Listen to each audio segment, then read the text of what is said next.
ராமசாமி ஒரு நாள் தான் வீட்டுக்கு முன்னாடி உட்காந்துக்கிட்டு, அடடடா! என்னடா இவ்வளோ வெயிலா இருக்கு. ஏதோ நம்ம வீட்டுக்கு முன்னாடி ஒரு மரம் இருக்கனால பொழச்சேன். இல்லைன்னா ஒண்ணும் பண்ண முடியாது. இப்ப தான் தெரியுது மரத்தோட அருமை அப்படின்னு பேசிக்கிட்டு இருக்க. அவனோட அண்ணன் பையன் அந்த வழியா போக, அதுக்கு ராமசாமியா, டேய் சோனா நில்லுடா.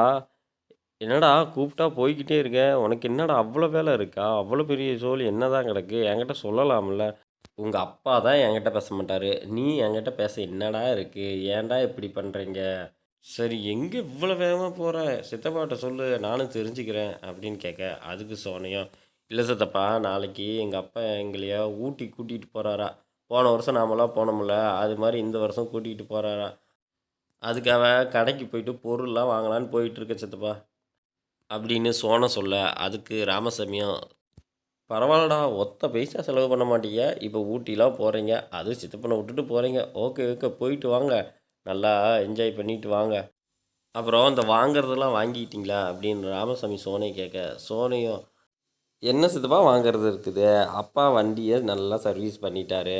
சாப்பிட்றதுக்கு புளி சாப்பாடு ரெடி பண்ணிட்டாரு. அப்புறம் துணிமணிலாம் எடுத்து வச்சாச்சு. இதுதான் ஒரு நாளைக்கு நமக்கு தேவை. இதுக்கு என்ன வேண்டி கிடக்குது? அப்படின்னு சோனா சொல்ல, அதுக்கு ராமசாமியும், டேய் உங்களுக்கு விஷயமே தெரியாதாடா? E pass வாங்கணும்டா. நீங்கள் நியூஸே கேட்கறதில்ல. எப்போ பார்த்தாலும் வெயில்லயே கிடந்தா எப்பட்றா? அப்பப்போ நியூஸ் பார்க்கணும். அப்படியா சித்தப்பா? இ பாஸா? அதெல்லாம் கொரோனா டைமில் தானே கொடுத்தாங்க. இப்பயுமா வாங்கணும்? என்ன சித்தப்பா சொல்கிறீங்க? இல்லடா தம்பி, யாரெல்லாம் பிரைவேட்டா வேனு, காரு, பஸ்ஸில போறாங்களோ, அவங்க இ பாஸு கண்டிப்பா வச்சிருக்கணும்.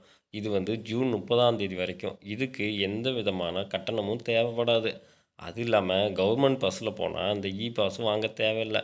உங்க அப்பாகிட்ட ஊட்டி, கொடைக்கானல் போக பாஸ் வேணும்னு போய் சொல்லு.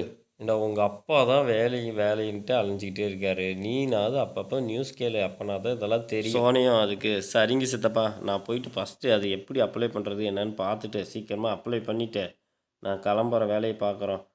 சோனா அப்படின்னு சொல்ல, ராமசாமியும், சரிடா மவனே பார்த்து பத்திரமா போயிட்டு வாங்க.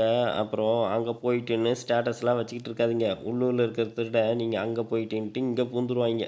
பார்த்து ஜாக்கிரதையாக இருடா. சேனலை மறக்காமல் சப்ஸ்கிரைப் பண்ணுங்கள். தேங்க்யூ.